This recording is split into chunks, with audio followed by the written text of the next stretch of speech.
Muy buenas noches, amables amigos, bendiciones en el nombre poderoso de nuestro gran Dios y Salvador Jesucristo. Les habla Guido Rojas transmitiendo en vivo y en directo en esta noche. Hoy miércoles, hoy es que jueves, perdón, estoy equivocado. Hoy es miércoles, tenemos miércoles 5 de diciembre. Cuando tenemos en este momento las 8:47 de la noche, vamos a tener un compartir bíblico con José Luis Restrepo, quien es apologista y pertenece a la Congregación de los Testigos de Jehová. Vamos a analizar lo que es el texto de la carta a los Hebreos, capítulo 1, verso 1 y 14. Vamos a tener dos tiempos, así está establecido. No es propiamente un debate porque no hay refutación, sino que cada uno va a hacer una exposición. En este caso empiezo yo. Vamos a esperar a ver si José Luis lo puede hacer también en vivo y en directo, como habíamos quedado. Si puede tener una buena conexión, que ese sería el ideal. Y ya después él, en su segundo tiempo, entonces daría lo que él quiera decir. Bueno, ahí está José Luis agregado. Voy a poner entonces el cronómetro para no pasarme el tiempo. La idea es unos 25 minutos. Listo.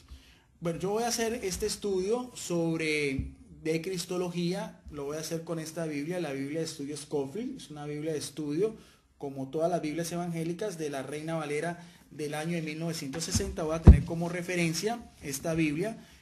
Vamos entonces a analizar el capítulo 1 de la carta a los Hebreos, del verso del 1 al 14. Yo voy a demostrar en mi posición como teólogo católico que Jesucristo es Dios, tiene la misma divinidad del Padre y por lo tanto merece una adoración exclusiva en igualdad de condiciones que Yahvé o que Jehová. Y lo vamos a hacer desde la exégesis bíblica, con hermenéutica y lo que es la teología bíblica sistemática, con referencias de la palabra de Dios y otros textos. Dice entonces el autor sagrado de la carta a los Hebreos en su introducción o en el prólogo, dice de la siguiente manera: a Dios, o sea, a Jehová o a Yahvé, como queramos llamarlo, habiendo hablado muchas veces y de muchas maneras en otros tiempos a los padres por los profetas. Cuando nos habla de los padres, sabemos que es la nación de Israel. Todo lo que usted puede hacer en el mismo libro de los Hebreos, en el capítulo 11, se habla desde el justo Abel y pasando por todos los patriarcas, Abraham, Isaac y Jacob. Se habla del rey David, se habla de los jueces y se habla de un breve resumen de la historia del pueblo de Israel. Entonces a eso se refiere. Sabemos que Dios hace una primera alianza con la nación de Israel, de la cual Abraham le promete que nacería el Mesías, el esperado. Esa alianza se continúa con su hijo Isaac y también con Jacob, su nieto. Jacob tiene 12 hijos de la tribu de Judá, de uno de ellos nace Jesucristo. Y después también sabemos la alianza que también hace Yahvé o Jehová en el monte Sinaí o en el monte Oré con Moisés, con tres grandes preceptos. Dios es un Dios celoso, es un solo Dios revelado al pueblo de Israel. Exige adoración exclusiva, el cumplimiento de los preceptos o los mandamientos de la ley de Dios que se le dio a Moisés con las tablas de la ley, y también el pueblo judío es el pueblo escogido por él. Pero dice, a eso se refiere este verso, dice de los padres por medio de los profetas, los naví. Sabemos que hay profetas como Isaías, Daniel, Ezequiel, Jeremías. Sigue diciendo el autor, en estos postreros días, o sea, en estos últimos días, nos ha hablado por el Hijo, aquí el término hijo filios, a quien constituyó heredero de todo y por quien asimismo hizo el universo. Y vemos bien ya desde el verso segundo cómo el autor sagrado empieza a dar unas características o unas señales muy especiales en relación a Yahvé o Jehová con Jesucristo. Dice, en estos postreros días nos ha hablado por medio de su Hijo, que es Jesús. Por eso empieza el prólogo del Evangelio de Juan 1:1, hablando del logos, lo que es la palabra o el verbo. Y nos da dos características para que veamos la importancia o la reverencia que tenemos de Jesucristo, la relación con el Padre. Dice, a quien constituyó heredero de todo, o sea, todo lo que Dios hizo, es Jesucristo el único heredero, su único hijo, y por quien asimismo hizo el universo. O sea, el universo fue hecho para Jesucristo en relación al Padre. Pero no termina ahí los elogios a Jesucristo, porque sigue diciendo en el verso 3, el cual... Aquí viene lo más importante. siendo el resplandor, o sea, la luz que alumbra de su gloria, siendo el resplandor de su gloria, o sea, la gloria del Padre, doxa en griego, se ve reflejada aquí en su Hijo. Y además dice, y la imagen misma de su sustancia. Vuelvo a repetir porque ese verso 3 es muy importante, nos da una característica de la divinidad de Jesucristo. Sigue diciendo, el cual siendo el resplandor, o sea, el que resplandece, o sea, la luz que sale, que brota del mismo Padre, de su gloria, de su propia gloria, ¿en qué se ve reflejado? En la imagen misma. Término imagen es icon en griego, y no es una imagen ni parecida, ni es una imagen inferior, sino es una imagen en igualdad de condiciones. Dice, y la imagen misma de su sustancia. En esta cosa, el término sustancia equivale a decir de su misma divinidad o de su misma esencia. Entonces aquí vemos, y quería hacer una comparación con las publicaciones de los testigos de Jehová, porque yo veo que lo que dice la palabra de Dios, ya nuestro hermano José Luis nos tendrá que explicar, a veces no concuerda con las publicaciones oficiales de los testigos de Jehová. Esta publicación que tengo yo aquí, que se dice ¿quién es el arcángel Miguel? Es de la, aquí mismo lo dice, de la Despertar del 8 de febrero del año 2002. O sea, es una publicación oficial de los testigos de Jehová.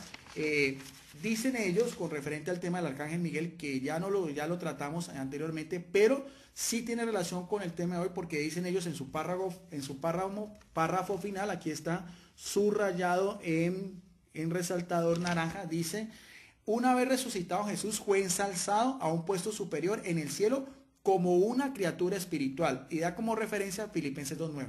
Entonces, aquí veo la primera discrepancia entre lo que dice la palabra de Dios y lo que dice este artículo de una publicación oficial de los testigos de Jehová. En otra ocasión, José Luis también dijo en un video que él como testigo de Jehová tenía que darle mayor realce a la palabra de Dios que a las publicaciones propias de su organización, de la Watchtower en Estados Unidos. Y lo importante del caso es que en este párrafo da como referencia Filipenses 2:9, dando a entender que Jesucristo es un ser, es una criatura espiritual. Tengo aquí en mis manos la traducción del Nuevo Mundo de las Sagradas Escrituras, o sea, la Biblia oficial de los testigos de Jehová hasta el momento, porque están sacando otra edición que llama de la Espada de Plata, pero no ha aparecido todavía en español. Y si nosotros nos vamos a ver a la referencia que hace Filipenses 2:9 de la propia Biblia, los testigos de Jehová, nos dice en el verso 9, un himno cristológico del apóstol Pablo, dice, por esta misma razón también Dios lo ensalzó, hablando de Jesucristo, a un puesto superior y bondadosamente le dio el nombre que está por encima de todos otros nombres. O sea que aquí veo la primera, como decía yo, la primera discrepancia entre lo que dice una publicación oficial de los testigos de Jehová y lo que dice su propia traducción del Nuevo Mundo, en referente a que dice en Hebreos 1:3 que Jesucristo es la misma, el resplandor de la gloria del Padre y la sustancia misma, la misma sustancia, o sea, la misma esencia o su misma divinidad. Y no solamente eso, sino que sigue diciendo el autor, y quien sustenta todas las cosas con la palabra de su poder.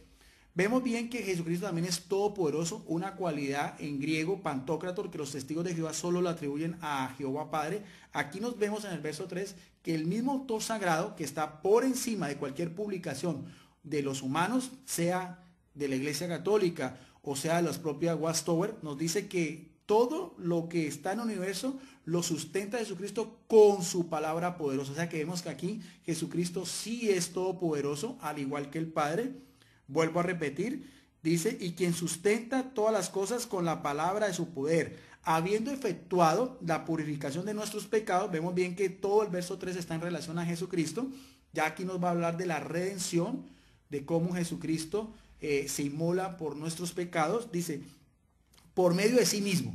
¿Por medio de quién? Por medio del Hijo, por medio de su sangre que derrama en la cruz del Calvario. Se sentó después de eso, después de haber pagado el precio de sangre por la expiación de nuestros pecados, dice, por medio de sí mismo, se sentó a la diestra de la majestad en las alturas. O sea, regresa nuevamente Jesucristo al cielo. Es un resumen de lo que fue su misión mesiánica propiamente hablando. Y nos dice que después de eso, otra vez Jesucristo regresa al cielo, dice, se sentó a la diestra de las majestad en las alturas. O sea, se sienta, está en igualdad de condiciones tanto el Padre como el Hijo.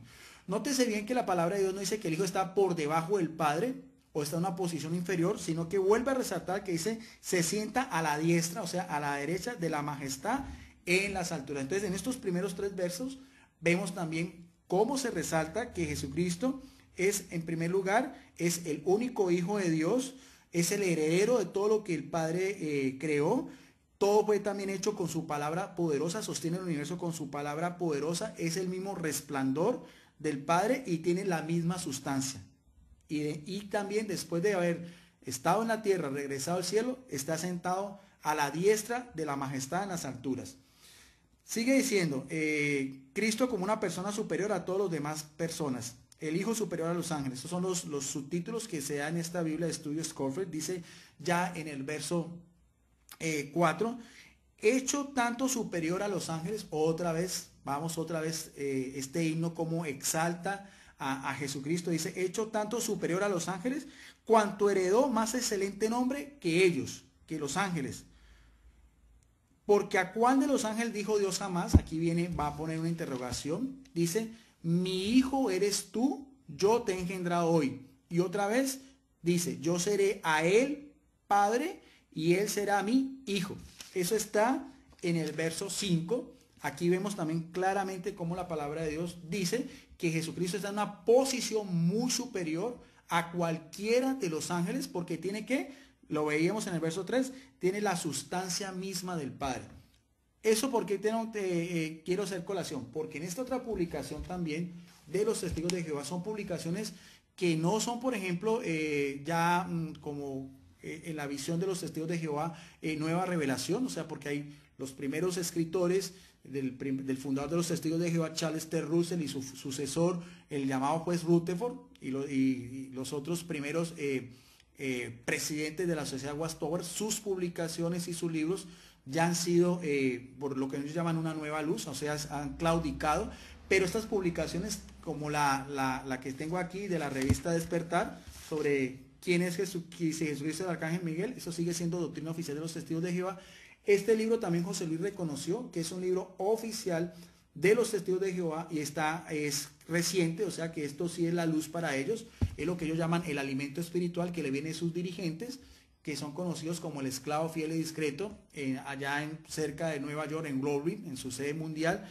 Y también aquí vemos también la segunda contradicción bíblica, porque en este libro que ya les mostré, aquí en el capítulo 1, donde dice el creador de todas las cosas, aquí está, el creador de todas las cosas, capítulo 3, dice otra vez en la página 23 una declaración también textual de los dirigentes de los testigos de Jehová. Aquí está resaltado en amarillo, dice Jesús es un ángel, dice que vivía en el cielo con su padre. Ahí dice Jesús era un ángel que vivía en el cielo con su padre. Y si usted puede notar, vemos bien que no hay ninguna referencia bíblica para sustentar esta afirmación de que Jesús era un ángel, no como decía nuestro amigo José Luis cuando hacía referencia al arcángel Miguel, que decía que cumplía las funciones de arcángel, y en este caso Miguel, aquí es muy diferente. Esta es la voz oficial de los dirigentes de los testigos de Jehová. No están diciendo que Jesucristo cumple funciones de ángel, sino que dice textualmente que Jesús era un ángel que vivía en el cielo con su Padre.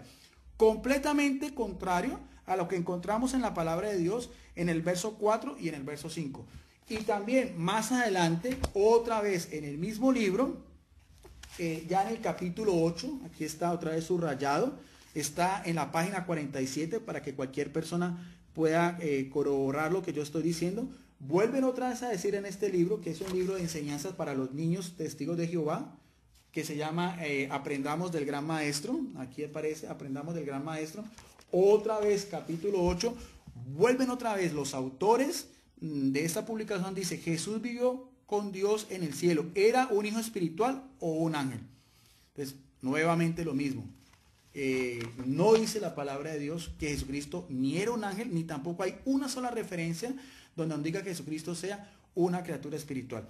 Ahora, con referente a este texto, porque hay que hacer, yo creo que es lo más importante aquí, cuando dice, porque a cuál de los ángeles dijo Dios jamás, mi hijo eres tú. yo te he engendrado hoy, y otra vez yo seré a él padre y él será para mi hijo. Aquí hay dos palabras claves que tenemos que irnos al griego para analizarlas de una manera más amplia y para darle la correcta interpretación, que son el término engendrar y el término hijo. Vamos entonces a hacerlo de Biblias de estudio, de las que tengo yo, 27 Biblias de estudio, las he mostrado acá en varias oportunidades. Esta es una de las principales Biblias de estudio, ustedes pueden mirar a ver, es la Biblia de estudio de palabra clave, aquí mismo lo dice, tiene exégesis, hermenéutica y homilítica, es de la Reina Valera del año de 1960, Reina Valera del año de 1960, con diccionario en griego y en hebreo, y también concordancia Strong. Vamos entonces a ver, para irnos a esa misma referencia, en el verso, estamos en los versos, haciendo referencia a los versos 5, el verso 5 y estamos en los versos 5, mi hijo eres tú, yo te he engendrado, y otra vez yo seré el padre y él será para mí un hijo. Solamente el verso 5, la primera palabra en griego que es engendrar es genao, ese es el término correcto, genao, y dice aquí en esta Biblia de estudio, de las mejores, de las principales, dice, es una variación de procrear, propiamente del padre, porque el padre es el que procrea, con extensión a la madre, pero en este caso vemos que Jesucristo es engendrado solamente por el Padre, en su divinidad, en su preexistencia humana, y dice también figurado, regenerar, engendrar, dar a luz, nacer, nacimiento o concebir. Eso quiere decir engendrado. Pero también nos da varios pasajes donde se habla de engendrar, pero en relación a Jesucristo, dice, en referencia a la relación entre Dios y el Mesías, o sea, entre Jesús, llamado a ser su hijo, hay varias referencias, no solamente aparece una sola vez, sino que hay varias referencias en la palabra de Dios donde nos dice que el Hijo es engendrado por el Padre, como aparece también en Hechos de los Apóstoles, en el capítulo 13, verso 33, en Romanos 1:4, 2, en Hebreos 1:5, que es la que estamos viendo, en Hebreos 5:5, 4, y también en el Salmo capítulo 2, verso del 6 al 8. Esta última referencia es muy importante porque el Salmo fue escrito más de 1000 años antes de Cristo, en tiempos del rey David. Entonces ya desde eso proféticamente se veía que el Hijo de Dios, el mismo Mesías, que lo vamos a ver también más adelante en el Salmo 2 en adelante, todo el Salmo 2, en referencia a los versos 6 y 8, Jesucristo es engendrado. Y el otro término que va en relación es el término griego huios. Huios quiere decir hijo. Huios, vamos a ver entonces también qué nos quiere decir la palabra de Dios. ¿Qué es huios? Que es hijo. Dice aparentemente palabra primaria de hijo. Usado ampliamente para parentesco inmediatamente remoto o figurado. Hijo. De modo general, un descendiente de sexo masculino. Y da varias referencias. Ya con referente a Jesucristo, este término huios que aparece en Hebreos capítulo 1, verso 5, dice, Jesucristo como el Hijo de Dios o Hijo del Altísimo, en sentido judío como el Mesías, el ungido, el Cristo, el Rey esperado por la nación judía, constituida por Dios, el gobernante del mundo, todo eso en relación a Jesús, asociación con Histros, o sea, Cristo como explicación, en el Evangelio como el Mesías, como el Salvador, como la cabeza de la dispensación del Evangelio, que procede y que es enviado por Dios, participando, nótese bien lo que dicen los biblistas de esta Biblia de estudio de palabra clave, dice, participando de la naturaleza divina,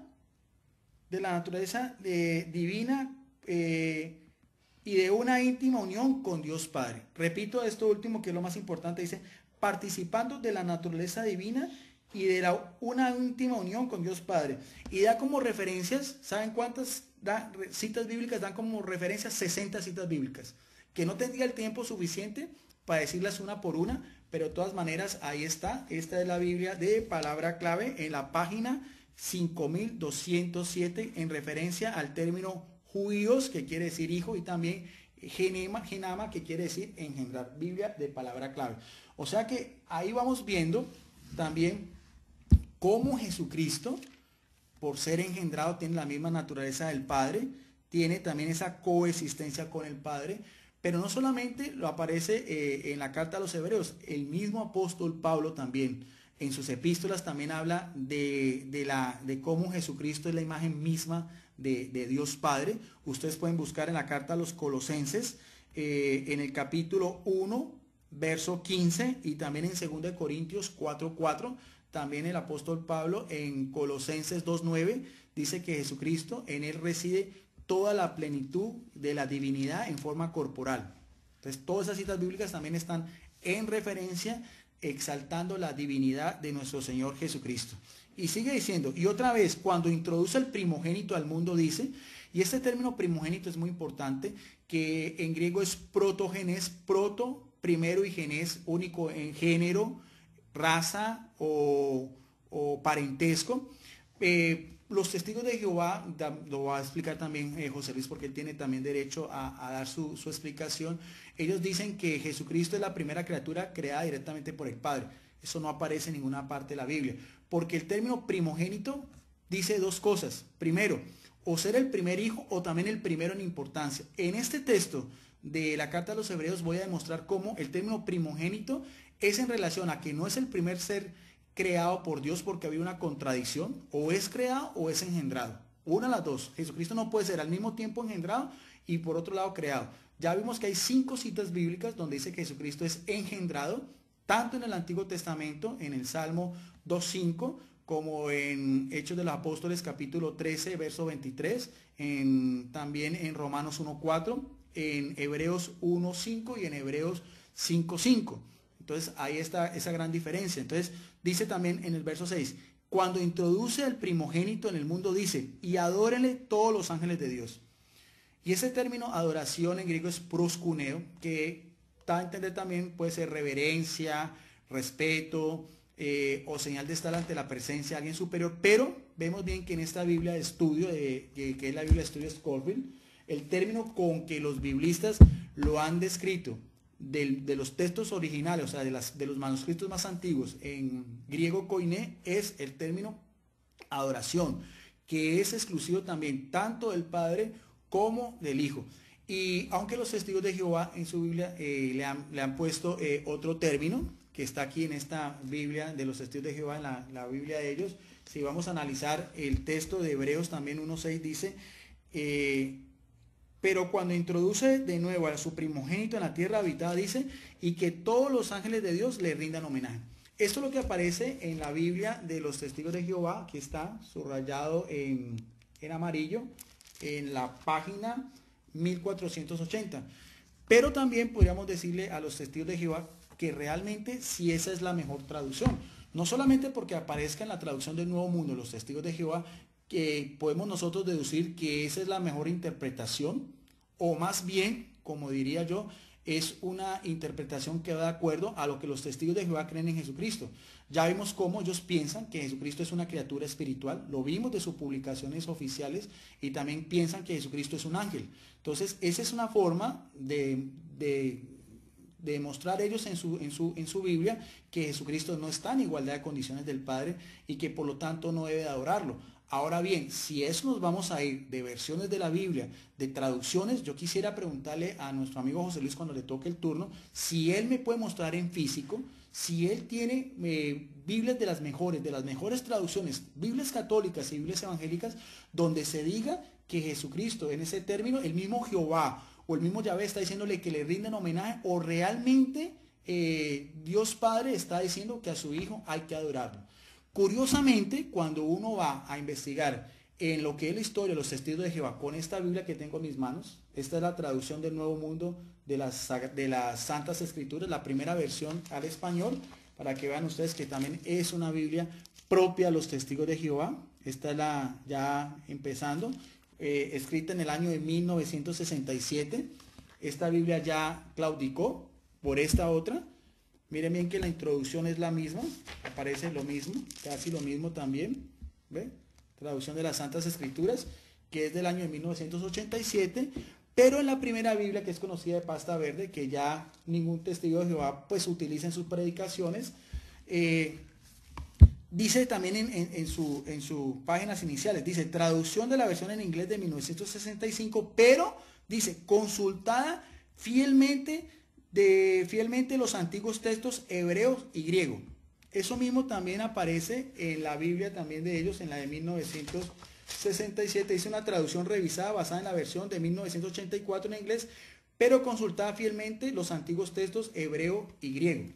Pero en esta primera Biblia del año 67, si nosotros vamos a buscar esa misma cita bíblica de Hebreos capítulo 1, verso 6, que aparece en la página 1300, aquí está, que está subrayada también otra vez en naranja, no sé si alcanzan ustedes a apreciar, dice que cuando introduce otra vez a su primogénito el mundo, dice que todos los ángeles le adoren. Ahí aparece el término proscuneo como debe ser, adoración, o como aparece en las principales Biblias de estudio. Aquí está donde estoy señalando yo, aquí dice adoración, de adorar. Aquí mismo lo dice que le dice Dios, le adoren, dice, le adoren. Bueno, ahora quedaría la duda entonces a ver quién realmente hizo la mejor versión, la mejor traducción. Si por ejemplo esta Biblia de estudio Scofield, que es la que estoy tomando como referencia, donde dice que el Padre dice que a Jesucristo hay que adorarlo, si fue la primera traducción del Nuevo Mundo de la Sagrada Escritura, donde dice también que los ángeles tienen que adorar a Jesucristo, palabras propias del mismo Jehová. Si en esta otra Biblia que mostré, la Biblia de palabra clave, si me voy yo otra vez también a la carta a los Hebreos, capítulo 1, verso 5, dice, porque a cuál de los ángeles dijo Dios jamás, mi hijo eres tú, yo te he engendrado, y otra vez, yo seré el padre y él será para mi hijo. Y otra vez, cuando introduce el primogénito del mundo, dice, y adórenlo todos los ángeles de Dios. O sea que tenemos una versión de la palabra de Dios, donde dice que a Jesucristo hay que adorarlo, por palabras propias de Jehová, va una versión, dos versiones, que es la primera Biblia de los testigos de Jehová, tres versiones, que es esta, la Biblia Scofield, también, esta otra versión, y también los testigos de Jehová, hay un video oficial de ellos, ustedes lo pueden buscar en JW Library, un video que se hizo ya hace más de un año atrás, de uno de los del cuerpo gobernante, creo que se llama Jeffrey Jackson, no sé, José Luis lo debe saber mejor, donde ellos dicen que en su sede central tienen un museo de la Biblia, que me parece muy interesante, donde muestran ellos a los visitantes que van allá versiones de antiguas de la palabra de Dios, tanto versiones en inglés como en español, y ese mismo miembro de los testigos de Jehová, de la clase de los ungidos, o sea, que son los dirigentes, él dice de que ellos inicialmente utilizan en su predicación, antes de la traducción del Nuevo Mundo, ellos en lengua inglesa, ellos utilizan lo que es la Biblia de Rey Jaime, o la King James, que es una de las Biblias más conocidas en lengua inglesa y de mejor traducción en cuanto a erupción bíblica de los tiempos de la Reforma Protestante. Vamos a ver entonces también si en la Biblia del Rey Jaime, cómo se traduce Hebreos capítulo 1, como lo estamos viendo en el verso 6. Aquí tengo también de mi biblioteca personal, esta es la Biblia del Rey Jaime, es el Nuevo Testamento. Cualquier persona que la tenga puede demostrar o corroborar que lo que yo estoy diciendo es verdad. Vamos a ver entonces otra versión de la Biblia, a quién le da la razón realmente. Si el contexto gramatical, exegético de Hebreos manda a decir que el propio Jehová diga que los ángeles tienen que adorar a Jesucristo, porque si Jesucristo no fuera Dios, ahí también viene un dilema teológico. El mismo Padre estaría dándole autorización a los ángeles a idolatrar a Jesucristo, que fue lo mismo que quiso hacer el demonio, que es un ángel caído, con Jesús en una de las tentaciones en el desierto, cuando le dice, si te postraras ante mí, te daré y me adoraras, te daré todos los reinos de este mundo. Eso Jesucristo rehúsa eso, porque la oración es exclusiva para el Padre. En este texto vemos cómo el Padre dice que a su Hijo hay que adorarlo, y sobre el término latreo y el término también proscuneo, que es lo mismo, adoración, también más adelante lo podremos analizar con José Luis Restrepo de otros textos. En este caso solamente estamos analizando la carta a los Hebreos. Dice así también en esta versión de la King James o la Biblia de Rey Jaime, en el verso 6, que utilizaban los testigos de Jehová oficialmente. Y otra vez, cuando introduce el primogénito de la tierra, dice, y adórele todos los ángeles de Dios. O sea que hasta el momento tenemos esta versión, tenemos la Biblia de Paz de los Testigos de Jehová 2, tenemos la Biblia de Palabra Clave 3, tenemos la Biblia de Scofield 4, y voy a hacer la última, porque en ese mismo video Jeffrey Jackson decía que ellos también valoran la traducción también. La traducción de Rey Jaime es uno de los clásicos de la literatura inglesa, y también en la literatura española o el castellano antiguo también la primera versión que fue hecha directamente de los textos originales en hebreo, arameo y griego al español fue la Biblia conocida como la Biblia del Oso, o la primera traducción más conocida después como la Reina Valera, pero inicialmente se llamaba la Biblia del Oso. También en el video este dirigente de los Testigos de Jehová da su aprobación a esa versión, y dicen también, él decía ahí que tenían ellos una de las primeras copias en ese museo que puede mostrar. Entonces vamos a ver también si esa Biblia que también recomienda y que le salta a este miembro de los Testigos de Jehová del cuerpo gobernante, que es la Biblia del Oso, que aquí la tengo también, aquí está, Biblia del Oso, el Nuevo Testamento. Veamos a ver también ese verso otra vez de Hebreos 1:6, cómo lo traduce. Y ya sería la que una Biblia, 2, 3, 4, sería la quinta versión de la Biblia, a ver, en relación a Hebreos 1:6. Dice también, y otra vez, cuando metiendo el primogénito en la redondez de la tierra, dice, y adórenlo todos los ángeles de Dios. O sea que tanto en la Biblia del Rey Jaime, que ya les mostré acá, que aprecian y valoran los testigos de Jehová, de acuerdo a un propio video de uno de sus dirigentes, y esta Biblia también, la Reina del Oso, en todas las traducciones principales dice, haciendo referencia a Hebreos 1:6, que a Jesucristo no se le rinde homenaje, sino que se le rinde adoración exclusiva en igualdad de condiciones al Padre, y que va en completa armonía como lo que veíamos en Hebreos en el capítulo 1, en el verso del 2 al 3. Pero ahí no sigue también, no termina ahí el texto en cuestión que estamos analizando. En mi primera parte, vamos a mirar a ver el tiempo. Bueno, ya se me fue en 30 minutos. Bueno, pero es que es este interesante. Ya voy a ir finalizando. Vamos en el verso 6. Vamos al 7. Ciertamente los ángeles, dice, el que hace a sus ángeles espíritus, ya va a hablar de lo que son los ángeles, y a sus ministros llamas de fuego. Vemos que no hay una relación directa entre los ángeles y Jesucristo. Más del Hijo, dice, otra vez en el verso 8, el mismo autor sagrado va a tener como referencia la relación directa e íntima del Padre o de Jehová con Jesús. En el verso, veíamos anteriormente, en el verso 5, decía, tú eres mi hijo, yo te he engendrado, yo seré para ti un padre, tú serás para mí un hijo. Y también dice, por propia voz de Dios Padre, que todos los ángeles tienen que orar a Jesucristo. En el verso 8, otra vez, vemos la misma connotación. Más del Hijo, dice, vamos a ver qué dice Jehová o Yahvé del Hijo, tu trono. Mire bien cómo el mismo, ese verso, el mismo Dios Padre está reconociendo que Jesucristo ni es un Dios inferior, ni es un ángel, ni es una criatura espiritual. Dice, más del Hijo dice, tu trono, oh Dios, por el siglo de los siglos. Cetro de equidad es el cetro de tu reino. Has amado la justicia. Miren que eran características que siempre se le atribuyen a Jesucristo en su humanidad cuando estuvo en la tierra. Has amado la justicia y aborrecido la maldad. Por lo cual, ojo, es muy importante en el verso 9, te ungió Dios, el Dios tuyo, con óleo de alegría más que a tus compañeros.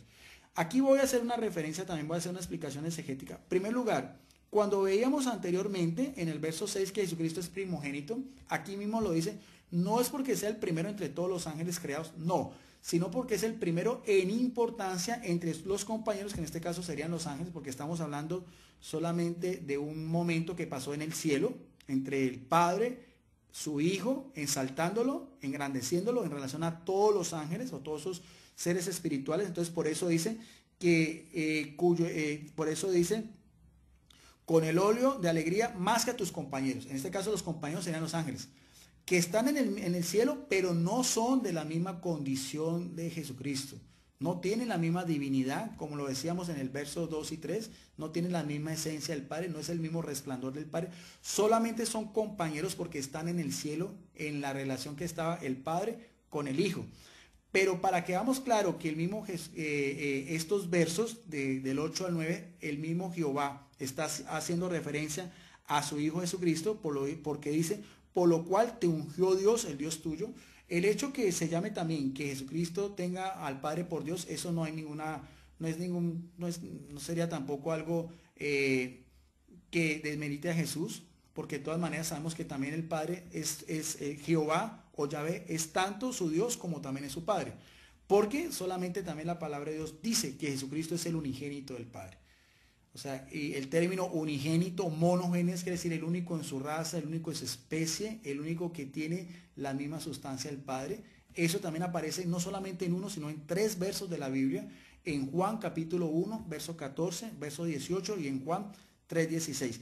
Pero para que quede claro que el que está hablando es Jehová en relación a su Hijo, cuando lo dice, por lo cual te ungió Dios, el Dios tuyo, con óleo de alegría más que a tus compañeros, vamos a hacerlo en relación, porque la Biblia se explica con la Biblia, en el libro de los Salmos, en el capítulo 2, vemos a ver que es Cristo Rey que ha de venir, y vemos bien que lo que está aquí hablando, la carta a los Hebreos, de un reino, en relación a su Hijo, dice, más del Hijo dice, tu trono, oh Dios, por el siglo del siglo, cetro de equidad, es cetro de tu reino. Mire bien cómo el mismo Jehová está hablando que su Hijo va también a ser rey y va también a reinar con cetro, con equidad, con justicia. Eso mismo lo encontramos en el Salmo, en el capítulo 2, verso del 1 en adelante. Porque se amotinan las gentes y los pueblos piensan con cosas vanas. Se levantarán los reyes de la tierra y príncipes consultarán unidos contra Jehová y contra su ungido. Vemos bien que aquí habla de Jehová y su ungido, que quiere decir Mesías en hebreo o Cristo en griego. Lo mismo que veíamos aquí en Hebreos capítulo 1, verso 9. Dice, por lo cual te ungió Dios. O sea, vemos que ¿a quién está ungiendo Dios? A su Mesías. Si lo vamos a hacer en relación a Salmo capítulo 2, verso 2. Y también que no quede dudas que como el mismo Jehová también está hablando de ese reinado de su Hijo, que es cetro de justicia y cetro de equidad, también lo dice el mismo libro de los Salmos. Si lo leemos unos versos más adelante, sigue diciendo, rompan sus ligaduras y echemos de nosotros sus cuerdas. Dice, el que mora en los cielos se reirá, el Señor se burlará de ellos, luego hablará a ellos en su furor y los turbará con su ira, pero yo he puesto, aquí está en el verso 6, mire bien cómo se le atribuye otra vez a Jehová, pero yo he puesto mi rey sobre Sión, mi santo monte. Y para que quede claro que es Jesucristo, lo dice en el verso 7, yo publicaré el decreto, lo que vimos anteriormente, Jehová me ha dicho, o sea, Jehová que ha dicho a su Mesías, mi hijo eres tú, es hijo, es rey y es Mesías, yo te he engendrado hoy. Pídeme y te daré por herencia las naciones, y como posesión tuya los confines de la tierra. Los quebrantarás con barra de hierro, si no también la misma connotación de Hebreos, con vasijas de alfarero los desmenuzarás. O sea que hay una completa relación, una completa armonía entre Salmo capítulo 2 y sobre todo el verso 5, el verso 2, el versos 5 y 6, también con Hebreos, lo que estamos hablando también en el verso 5, en el verso 6 y en este momento vamos en el verso 9. Después sigue diciendo ya, tú, oh Señor, es el principio, fundaste la tierra y los cielos son obras de tus manos, ellos perecerán más que tú permanecerás, todos ellos se envejecerán como una vestidura, como un vestido los envolverás. Bueno, aquí ya es otro contexto diferente, pero tú eres el mismo y tus años no acabarán. Pues, pero aquí otra vez, lo más importante es el verso 13, pues otra vez, por tercera vez, vuelve otra vez a hacer connotación el mismo autor de la carta a los Hebreos, vuelve otra vez a hacer esta reseña. Pues a cuál de los ángeles dijo Dios jamás. Mire bien la relación exegética de todo el texto. ¿Qué dice? Siéntate a mi diestra hasta que ponga a tus enemigos por estrado de tus pies. ¿No son todos espíritus ministeriadores enviados para servir a favor de los que serán herederos de la salvación? Entonces vemos bien cómo el verso 13 va otra vez en íntima relación entre el Padre y su Hijo. Otra vez, pues ¿a cuál de los ángeles dijo Dios jamás? Por tercera vez, ¿a cuál de los ángeles dijo otra vez Dios jamás? Siéntate a mi diestra, o sea, en igualdad de posiciones. No siéntate debajo mío o siéntate a la distancia, no, a mi diestra, a mi derecha, por estrado de tus pies. ¿Ve? Siéntate a mi diestra hasta que ponga a tus enemigos por estrado de tus pies. Y para que veamos claro que es a Jesucristo, nuevamente lo dice anteriormente en el verso 3, purificado de nuestros pecados por medio de sí mismo, se sentó otra vez a la diestra de la majestad en las alturas. Y también dice, también, más adelante también, eso está, todo el texto viene la misma relación, por lo cual te ungió Dios, el Dios tuyo, con obra de alegría, más que a todos tus compañeros. O sea, más del Hijo dice, tu trono, Dios. O sea, mire cómo el Padre dice que su Hijo también tiene un trono. El verso 8 dice, más del Hijo dice, tu trono, Dios, por siglos de los siglos, va en íntima relación con el verso 3, donde dice, se sentará a la diestra de la majestad en las alturas, y también confirmado en el verso 13, pues a cuál de los ángeles dijo Dios jamás, siéntate a mi diestra hasta que ponga a tus enemigos por estrado de tus pies. Entonces esa es la explicación bíblica y exegética desde varias versiones de la palabra de Dios, desde lo que son los términos en griego sobre engendrar, sobre hijo, en la relación de Hebreos 1.5, el término adoración, proscuneo, de la propia primera Biblia de los Testigos de Jehová, la de pasta verde, con más versiones, tanto la Biblia Scofield, la Biblia de palabra clave, la Biblia Reina Valera, la primera versión, la Biblia del oso, y la Biblia del Rey Jaime. Y también, como no hay pruebas bíblicas para decir, de acuerdo a las publicaciones de los Testigos de Jehová, esta publicación, que Jesucristo es una criatura espiritual, eso no lo dice ni la referencia que dan de Filipenses capítulo 2, verso 9, ni ninguna parte de la Biblia, ni tampoco lo que decían en este libro, que también se llama Aprendamos del Gran Maestro, donde 2 veces dicen que Jesucristo es un ángel. Bueno, hasta ahí mi intervención. No sé si en este momento José Luis veo que está conectado. No sé si José Luis quiere él intervenir. Vamos a mirar a ver, vamos a hacerle la invitación, que sería lo mejor, para que él mismo también dé la versión. Aquí está José Luis, pero veo que está conectado. Si quieres, José Luis, hacer tu participación. Vamos a ver a José Luis, agregar. No veo yo invitar amigos. Está también invitado José Luis, pero bueno, no sé si entonces José Luis preferirá mejor analizar todo el video y dar también la versión de los hechos. A mí se me fueron, bueno, 40 minutos porque el tiempo, creo que el tema lo ameritaba. Ya di mi posición como teólogo de la Iglesia Católica, de acuerdo a lo que yo veo en relación a Hebreos 1, capítulo del verso del 1 en adelante, al 14. Entonces ya termino este video, voy a cortarlo y después voy a saludar a las personas que estén en este momento conectadas. Entonces voy a hacer una pausa para que no se interrumpa después, porque este video lo vamos a subir después a nuestro canal con la respuesta de José Luis Restrepo. Voy a hacer entonces un break, un corto break, y después voy a saludar a las personas que en este momento están conectadas.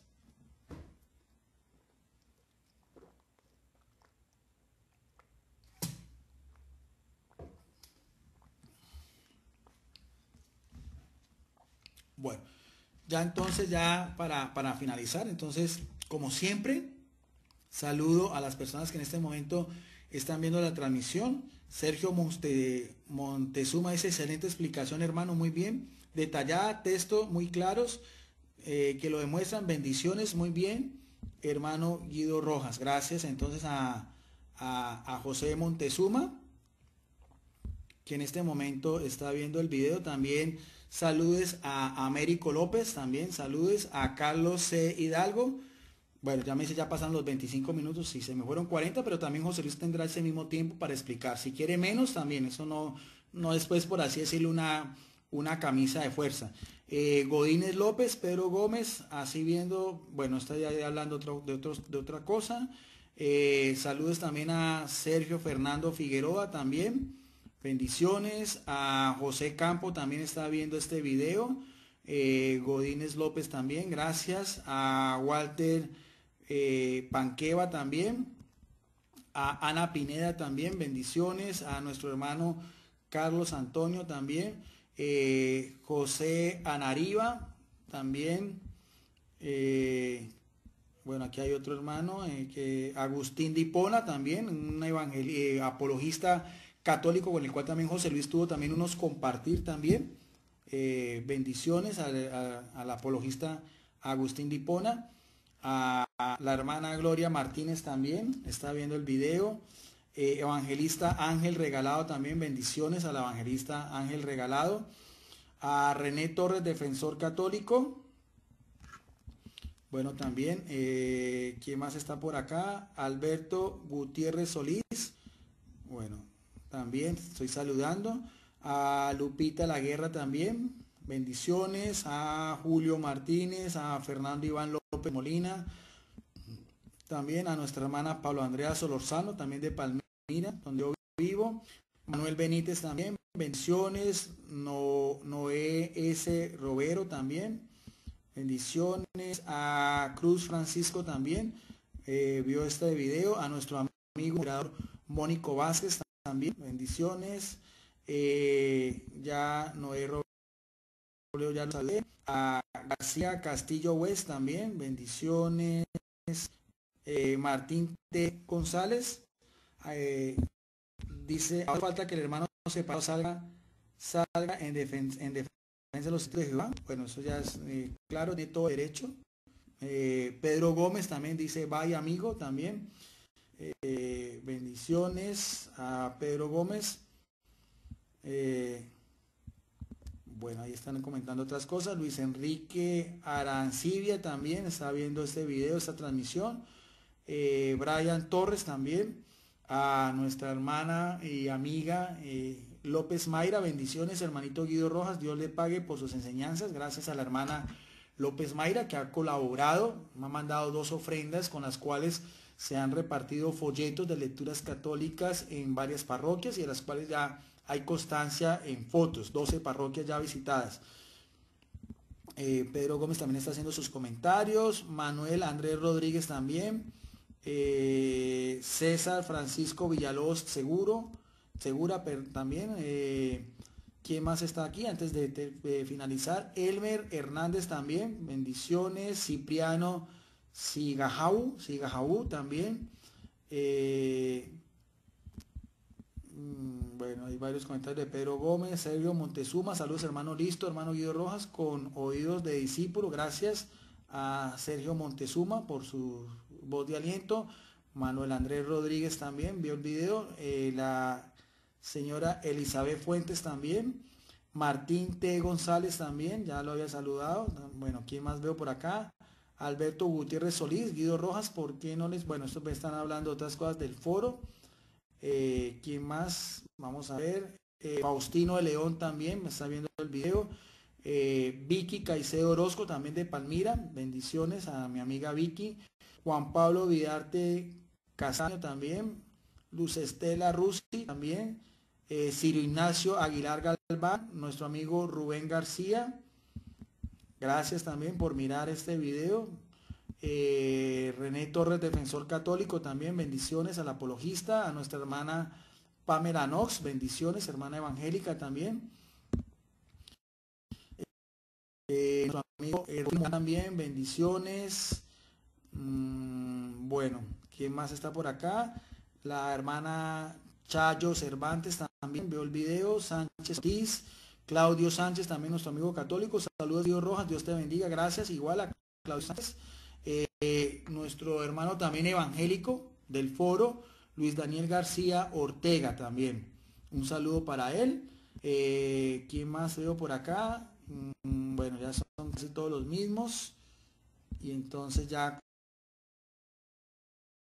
con eso creo que voy ya finalizando. Estos ya son la despedida final, ya como tal, ya también José Luis Restrepo. Bueno, bendiciones a José Luis Restrepo. Espero pues ya cumplí mi parte. Esperamos a que José Luis también cumpla la parte suya. Y como siempre, lo hicimos en video análisis. No pudo José Luis me escribió por el WhatsApp. La transmisión donde él vive es zona montañosa, entonces por las noches pues no tiene buena transmisión, pero bueno, hubiera querido que fuera en vivo, en directo, pero entonces ya también José Luis tendrá también la oportunidad de dar la versión, claro, porque sería lo más justo, ¿no? También el que como testigo de Jehová, cómo analiza ese texto. Bueno, yo creo que ya creo que saludé a todos, no quiero que se me escape ninguno. También está aquí nuestro moderador JC González, José Pacheco, bendiciones Guido Rojas, desde Ocaña, norte de Santander, gracias, eso es en Colombia. Daniel Telles son los últimos, Dani Rodríguez y Alejandro Carrazán también. Bueno, a todos ellos gracias, quedamos como siempre en La Paz, Melissa López también, bendiciones. El amor de nuestro Señor Jesucristo, su paz que nos cubra a todos los católicos y los evangélicos en este tiempo de Navidad, en el cual para la Iglesia Católica estamos en un periodo de preparación que se llama Adviento, donde vamos a celebrar pues el nacimiento de Jesucristo, bueno, no por fecha, pero sí por celebración litúrgica. Los evangelios no dicen ni el día ni el mes en que nace Jesucristo. La fecha del 25 de diciembre fue adoptada posteriormente por la Iglesia Católica, pero también es por resaltar un día sobre lo más importante que pudo haber sido la historia de la humanidad, que Dios, la segunda persona de la Trinidad, y con todos los atributos que vimos aquí, el resplandor de la gloria del Padre, el que los ángeles lo adoraban desde toda la eternidad, el que se sienta a la diestra del Padre, el que tiene la misma esencia, el que el Padre hizo todo por él y para él, se hubiera encarnado en la bendita y purísima Virgen María. Eso es lo que vamos nosotros a celebrar los católicos. Bueno, Godínez López, gracias por la declaración. Bueno, entonces así termino. Espero que les haya gustado, que sirvan de meditación. Como siempre, la recomendación es a mirar ambas partes. Ya cuando José Luis dé su declaración, como siempre, solamente vamos a extraer la intervención de cada uno y lo subiremos también tanto al foro en Facebook, Debates Cristianos Católicos versus otros cristianos. Ya sobrepasamos los 25.000 miembros. A todos saludos, bendiciones a católicos y evangélicos, y también este video lo vamos a subir a nuestro canal en YouTube que llama Videos Apologética Católica. Ustedes van a encontrar ahí muchos videoanálisis y también debates. Bien, este es el análisis del capítulo 1 de Hebreos que había prometido. Por causas de trabajo me demoré un poquito, pero pues aquí estamos para ello. Y la idea del video es hacer un análisis versículo por versículo, y todo para la honra y gloria de Jehová, no para ningún tipo de honra personal. Entonces me parece interesante que en Hebreos la introducción que hace Pablo en los versículos 1 y 2 se parece mucho a la idea que transmite la parábola del amo de la viña, ¿cierto? Que él menciona en Lucas capítulo 20 versículos 9 al 16, porque habla de que Dios en el pasado envió a profetas y estos fueron maltratados y decidió enviar a su hijo. Pero los trabajadores de la viña dijeron, ese es el heredero, matémoslo. Entonces aquí se refleja eso, ¿no? De cómo Jesús, que es el Hijo de Dios, fue enviado y a este Jesús, ¿cierto? A este Hijo de Dios ha sido nombrado como heredero de todas las cosas. Y algunos pues entienden mal el final del versículo 2, donde dice que por él fue hecho todo, ¿cierto? Pero realmente Jesucristo no es el creador, porque hay un asunto, ¿cierto?, de gramatical muy importante para mirar. Si nosotros no vemos en un interlineal la primera expresión, o esa expresión mediante el cual o por el cual, es do, ¿cierto? En griego, do. Entonces, cuando uno revisa, por ejemplo, primera carta a los Corintios 8:6, se da cuenta que hay dos cláusulas diferentes, ¿no? Voy a leerlo y les voy a decir cuáles son esas dos cláusulas diferentes en primera de Corintios 8:6. Entonces dice, realmente para nosotros hay un solo Dios, el Padre, procedente de quien son todas las cosas. Entonces ahí se utiliza la cláusula. Cuando dice procedente de quién son todas las cosas, se utiliza la cláusula es ou, ¿cierto? Mientras que en la segunda, que dice, y hay un solo Señor, Jesucristo, mediante quien son todas las cosas, o por el cual son todas las cosas, se utiliza ya la cláusula DO. Entonces, mire, hay una diferencia entre el creador, el arquitecto de todo, y el obrero maestro por medio de quien o por el cual se hicieron las cosas. Hay una diferencia ahí muy grande. Pero pasando ya el versículo 2, volvamos al capítulo 1 de Hebreos y analicemos ahora lo que es el versículo 3, que es el que tiene más complejidad, ¿cierto? Y sus términos son bastante profundos. Entonces vamos a empezar con este primer término que dice, Él es el reflejo de su gloria, o Él es el resplandor, o Él irradia la gloria de Dios, ¿no? Hay diferentes maneras de traducirlo. Ahí se utiliza la expresión griega apaugasma o apagausma, no tengo muy buena pronunciación del griego, ahí me perdonan. Entonces, ¿qué significa eso? Resplandor, resplandecer, irradiar, reflejo. ¿Por qué se dice que Jesús es el reflejo o el resplandor de la gloria de Dios? De la gloria que es doxa en griego. Bueno, muy sencillo, porque Jesús, voy a poner un ejemplo, ¿no? Un par de ejemplos para entenderlo. La luna es un cuerpo celeste que refleja hasta el 13% de la luz solar, ¿cierto? La luna irradia o refleja esa luz del sol y lo muestra en toda digamos, su gloria en las noches en el cielo, ¿no? Y nos parece realmente bello, pero refleja solo el 13%.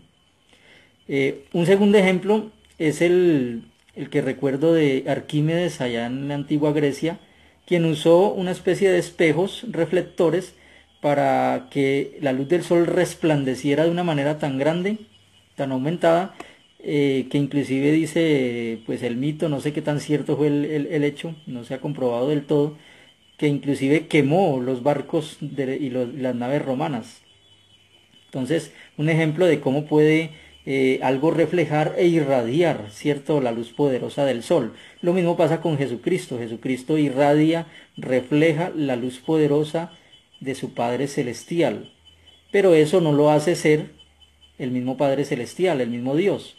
Así como la luna no es el mismo sol, ni los espejos que usó, ni la luz que reflejaron los espejos, era el mismo sol, en el caso de Arquímedes. Entonces, eso significa irradiar, reflejar o resplandecer esta luz del Padre.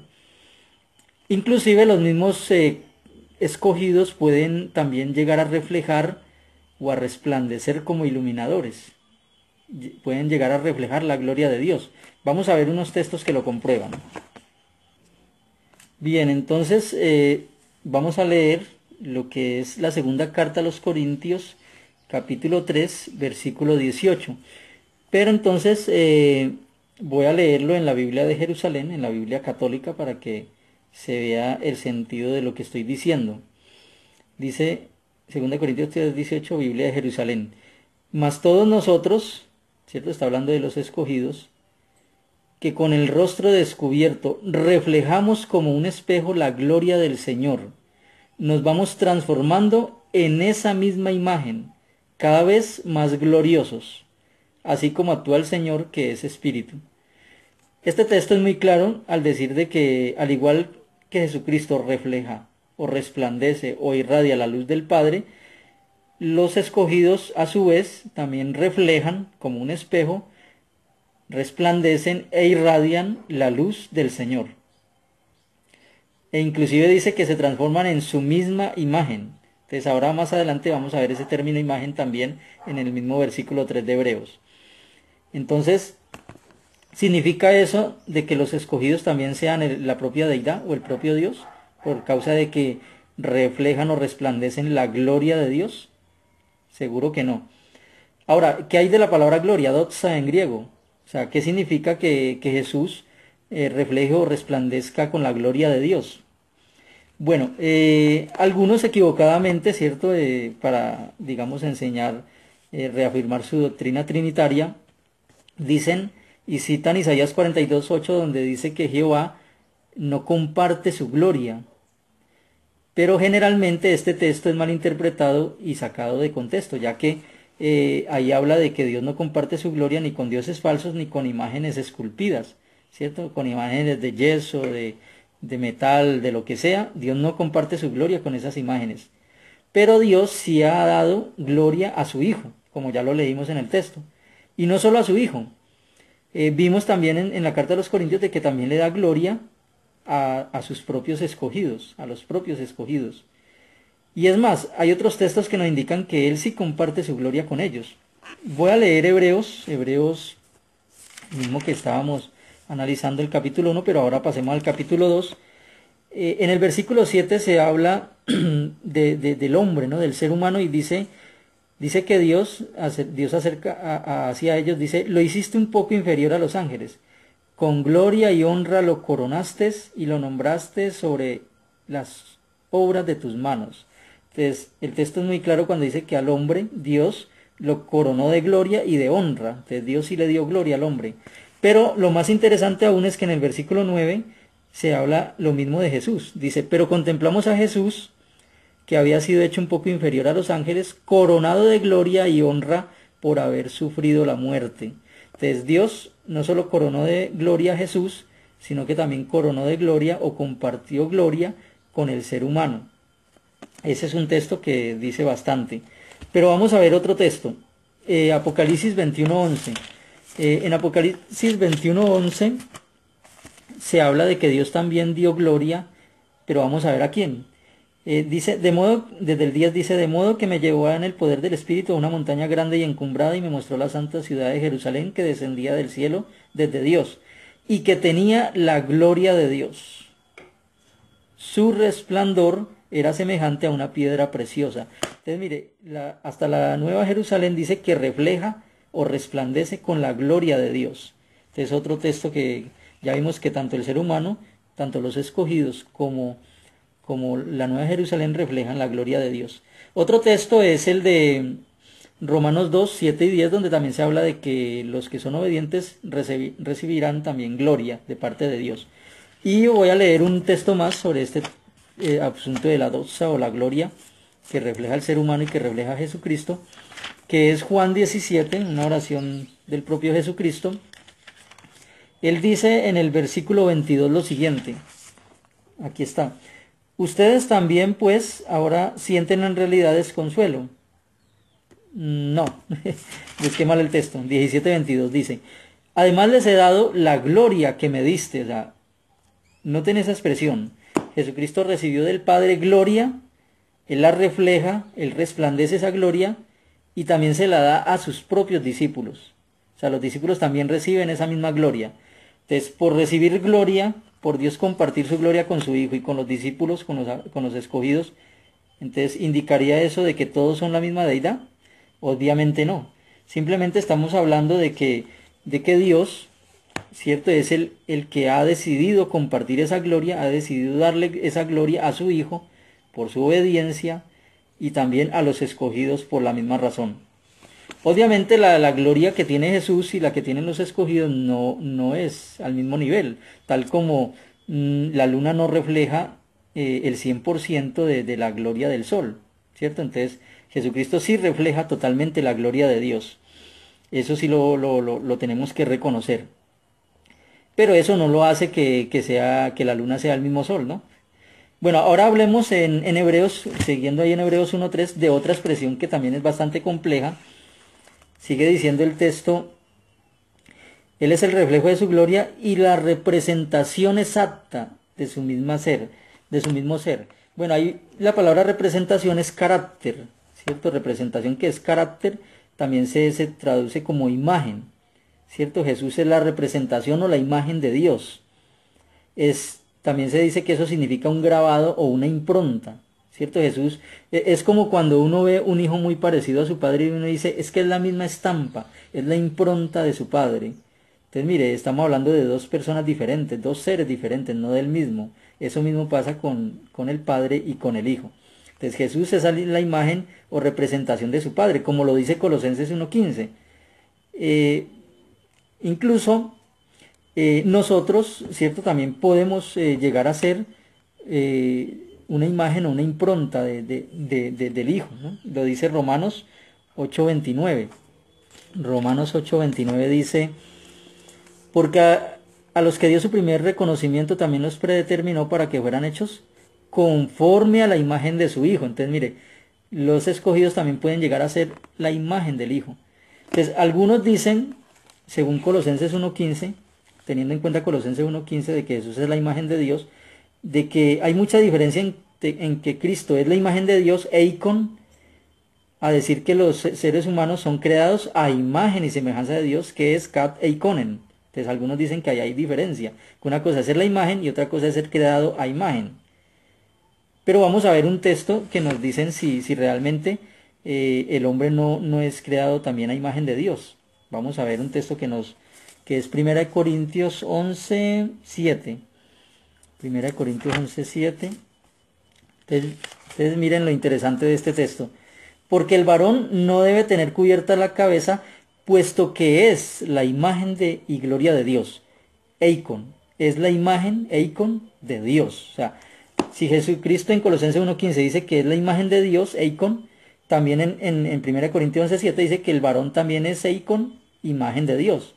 Entonces no hay diferencia. Obviamente el ser humano fue hecho, ha creado a imagen y semejanza de Dios, pero no como espíritu. Jesús sí es un espíritu, por eso es de la misma, por decirlo así, sustancia de Dios. Y por eso hay una diferencia también muy grande entre Jesús y el hombre, ¿no?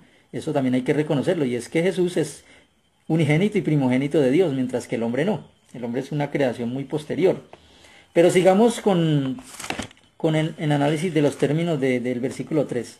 Entonces ya vimos de que Jesús es la representación exacta, la impronta de Dios. Ahora miremos otro término que es importantísimo. Dice, y la representación exacta de su mismo ser. La traducción del Nuevo Mundo traduce ser la palabra griega hipóstasis. Con respecto a estos términos griegos hay que tener en cuenta unas cosas que vamos a mencionar aquí. Porque hay que mencionar de que la palabra hipóstasis de ese versículo 3, que se traduce ser en la traducción del Nuevo Mundo, en otras Biblias se traduce sustancia. Entonces parece un poco más complejo el término sustancia. ¿De dónde viene esa terminología y ese tipo de entendimiento? Vamos a hablar un poquito de lo que es la doctrina de la Trinidad aquí, ¿no?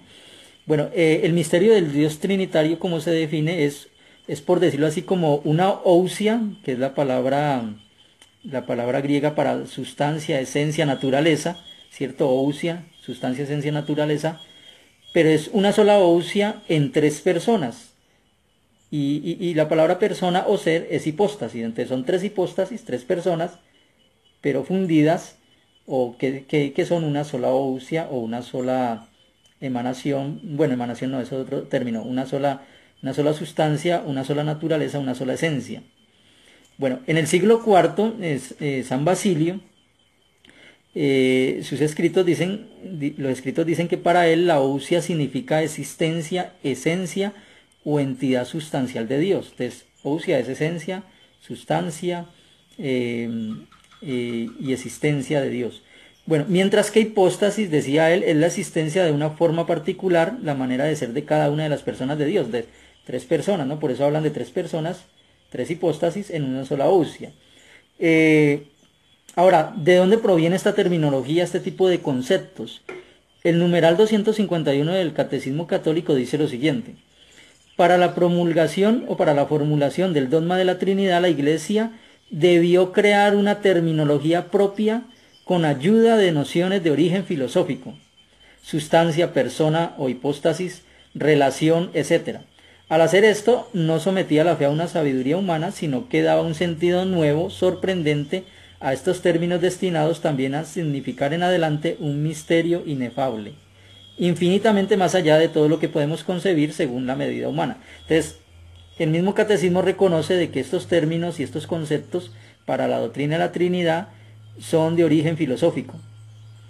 Ahora, para mí siempre ha sido muy claro de que estos términos y estos conceptos se formaron, su matriz fue en el siglo III mediante la escuela alejandrina, comandada por el señor Orígenes de Alejandría, ¿cierto? personajes fueron los que sembraron, los que crearon este tipo de concepto trinitario. Y todo fue en base, ¿cierto? Se fue desarrollando el concepto trinitario en base a las tres hipóstasis de Plotino, ¿no? Que era un filósofo neoplatónico. Si ustedes comparan las tres hipóstasis de Plotino con la doctrina de la Trinidad, van a encontrar una similitud casi total. Entonces ya en el 325 es donde la doctrina de la Trinidad empieza a promulgarse ya como doctrina. Pero bueno, me pareció muy interesante también esta definición que da un trinitario, ¿cierto? Una página trinitaria sobre este tema. Dice, el Hijo emana de las entrañas del propio Padre, es decir, de su sustancia. Entonces dice que el Hijo surge del Padre, pero ¿en qué momento del tiempo? Noten lo que dice, por eso es de su misma naturaleza sustancial. Al ser eterna, el Hijo es eterno. Entonces, el Hijo emana del Padre, pero no emanó nunca realmente porque siempre ha existido.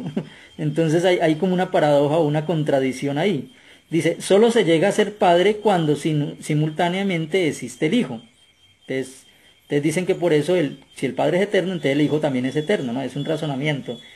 Dice, cuando en algún momento el Hijo llegó a ser, de alguna manera, ya era. Otra paradoja, ¿no? Cuando el Hijo llegó a ser, pero ya era. Entonces, la doctrina de la Trinidad no solo necesita conceptos filosóficos y términos filosóficos, sino también de paradojas y contradicciones para poder formularse. Entonces, ya habiendo definido lo que es hipóstasis y lo que es ousia, la diferencia, yo concluyo de que la traducción del Nuevo Mundo, cuando dice que es la representación exacta de su mismo ser, traduce de la manera correcta la palabra hipóstasis, ¿no? Como ser, porque significa más persona, más ser que sustancia, ¿no? Pero bueno, alguien dirá, hay un texto que comprueba que Jesús es de la sustancia de Dios o que Jesús es el propio Dios, que es Colosenses 2.9, ¿cierto? ¿Qué dice Colosenses 2.9? Vamos a leerlo. Colosenses 2.9 dice, porque en él mora corporalmente toda la plenitud de la cualidad divina. Entonces, este es el texto. Bueno, hay que tener en cuenta de que cuando hablamos de que en él mora la cualidad divina, estamos hablando de que es el Padre quien ha permitido que eso pase, ¿cierto? Es el Padre el que le ha dado esa cualidad divina o esa plenitud, ¿cierto? Cuando dice que mora toda la plenitud. Pero yo quiero leer un texto para que ustedes vean ese asunto desde otro ángulo también, que es Efesios 3:19. Noten lo que dice ya. Y de conocer el amor de Cristo que sobrepuja el conocimiento, para que se les llene de toda la plenitud que Dios da. Entonces, los escogidos también son llenos de toda la plenitud divina. Entonces, ¿significa eso que también son la deidad misma? ¿Significa que también son Dios? Seguro que no.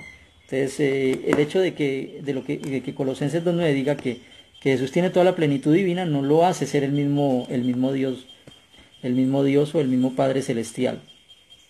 Pero ahí voy a leer, ¿cierto? Como lo dice la Biblia de Jerusalén. La Biblia de Jerusalén lo traduce así. Para que os vayáis llenando hasta la total plenitud de Dios. Entonces, mire, los escogidos también se llenan de la plenitud divina. Y la Nueva Biblia latinoamericana traduce para que sean llenos hasta la medida de toda plenitud de Dios. Entonces, los escogidos, según Efesios 3.9, también son llenos de la plenitud divina. Segunda de Pedro 1.4, hablando del término naturaleza, dice que los escogidos también llegan a ser partícipes de la naturaleza divina. Y primera de Juan 3.2 dice que seremos semejantes a Él. Entonces, ¿qué significa todo esto? Sencillamente de que los escogidos, al resucitar a una vida celestial, al tener un cuerpo espiritual, un cuerpo poderoso, al vivir en el cielo, llegarán a ser semejantes a estos espíritus que ven en el cielo, como el Padre Celestial, como Jesús y como los ángeles. Y significa que llegarán a tener naturaleza divina, pues serán cuerpos espirituales con inmortalidad. Entonces, a veces los trinitarios ven en los textos más de lo que deberían de ver. Y yo hay alguna pregunta, ¿no? ¿De qué naturaleza son los ángeles? ¿Humana o divina? Alguien podría decir ninguna de las dos. Entonces, ¿habrá un tercer tipo de naturaleza? ¿O será alguna de las dos? Quiero leer Salmo 8.6, ¿cierto? El Salmo 8. el versículo 6, pero lo voy a leer en lo que es la Biblia de latinoamericana, ¿no? Para que ustedes vean ahí un punto muy interesante. Bien, entonces Salmo 8:6 en la Biblia latinoamericana traduce así. Dice que Dios hizo al hombre un poco inferior a un Dios lo hiciste. Lo coronaste de gloria y esplendor. Un poco inferior a un Dios. ¿A qué se refiere ahí con que lo hizo un poco inferior a un Dios? ¿A qué tipo de Dios está hablando? ¿O de qué dioses está hablando? Bueno, vamos a leerlo ahora, ¿cierto? En lo que es la misma Biblia latinoamericana, pero la nueva, ¿no? La revisión. Ahí ya traduce de la siguiente manera. Entonces, sin embargo, lo has hecho un poco menor que los ángeles. Entonces, en la latinoamericana dice Dios y en la nueva latinoamericana dice los ángeles. O sea que los ángeles son dioses. ¿Por qué se traduce de esta manera? ¿Por qué estas diferencias? Porque la palabra base ahí es Elohim. En hebreo, el hebreo para la palabra Dios, ¿cierto? Entonces Elohim. Entonces por eso algunas entienden de que se refiere a los ángeles, entonces lo traduce a ángeles, pero otra lo traduce a un Dios. Una Biblia que también me parece muy interesante como lo traduce la Serafín de Ausejo, que traduce de la siguiente manera. Le has restado muy poco para que fuera ser divino. Entonces, según estas formas de traducir, los ángeles son seres divinos, o sea que son de naturaleza divina. Los ángeles son un Dios, son un Elohim. Entonces, si los ángeles tienen naturaleza divina y si son un Dios, no habría ningún problema en reconocer que Jesucristo también tiene naturaleza divina y que tiene la plenitud divina, ¿cierto? O sea, no hay ningún problema. Por el contrario, aquí es donde está el problema para los trinitarios, reconocer de que los ángeles también tienen naturaleza divina. Otro término, siguiendo con el análisis de Hebreos 1:3, vamos a acelerar un poquito porque se nos hace muy largo el video. Si en Hebreos 1:3 es el siguiente término, dice, y sostiene todas las cosas por la palabra de su poder. Entonces, cuando dice que Jesús sostiene todas las cosas por su poder, se refiere básicamente a que Él ha recibido todo el poder y la autoridad. Ahí podemos revisar lo que es Mateo 28:18, ¿no? De cómo Él recibió todo el poder y la autoridad. Pero es interesante de que a pesar de que Él ha recibido todo poder y autoridad, hay una excepción. Él tiene que estar sujeto a alguien. Hay una persona sobre la que Él no tiene poder, ni es superior, ni es igual. Y según 1 Corintios 15:24 al 27 es el Padre. Entonces esa es la excepción. Por eso Jesús tiene todo poder a excepción de poder sobre su Padre. Seguimos con el versículo 5 o el versículo 4 dice, de modo que ha llegado a ser mejor que los ángeles al grado que ha heredado un nombre más admirable que el de ellos. Entonces este versículo se entiende de que Jesús ha sido ensalzado a un puesto superior con un nombre superior. Inclusive ahí se cita mucho el texto de Filipenses 2:9, donde se dice que ha recibido un nombre más admirable, ¿cierto? Entonces, sencillamente significa que Jesús, su Padre, lo ha dotado de poder y autoridad por encima de todos, de los ángeles, de los reyes, gobernantes, del ser humano, pero a excepción, como decíamos ahora, del Padre Celestial. Ya dice el versículo 5, por ejemplo, ¿a cuál de los ángeles dijo alguna vez tú eres mi hijo, yo hoy he llegado a ser tu padre? Algunos piensan de que entonces aquí se está haciendo una diferencia muy grande entre Jesús y los ángeles y lo hacen básicamente para demostrar de que Jesús, ¿cierto?, no hace parte de esos seres espirituales que Dios ha creado. Ahí Pablo cita de 2 Samuel 7:14, pero nos interesa aquí saber es si realmente Jesús es creado, engendrado, las dos cosas o solo una de las dos. ¿Cómo podemos entender ese asunto? Bueno, nosotros generalmente, cierto, como testigos de Jehová, citamos lo que es Proverbios capítulo 8, cierto, Proverbios capítulo 8:22, donde dice, Jehová mismo me produjo como el principio de su camino, el más temprano de sus logros de mucho tiempo atrás. Bueno, algunos dicen de que ahí no se indica que Jesús sea creado, porque este capítulo, en especial este versículo, lo aplicamos a Jesucristo. Entonces algunos dicen que eso no, que ahí se usa la palabra caná en hebreo, ¿cierto? Cuando dice me produjo, que no significa crear, sino que significa poseer. Bueno, lo interesante es que muchas Biblias traducen crear ese término, caná, ahí en Proverbio 8:22. Por ejemplo, voy a citar las siglas de las Biblias que lo traducen. La Serafín de Eusejo, la Dios habla hoy, la NBB, la BLP, la BLPH, la Reina Valera 2015, la traducción en lenguaje actual, la Biblia latinoamericana católica también traduce crear, la Ferrara, la Biblia de Ferrara, la Biblia de Jerusalén también traduce crear, la versión episcopal española, la Septuaginta número 3, o sea, todas estas Biblias traducen ese término caná como crear. Inclusive el W. Vine, el diccionario expositivo, dice que en este contexto canat es crear. ¿Y cómo se puede comprobar de que canat también es crear? Bueno, si leen Génesis 14:19 y Deuteronomio 32:6, ahí se darán cuenta que el término crear es caná.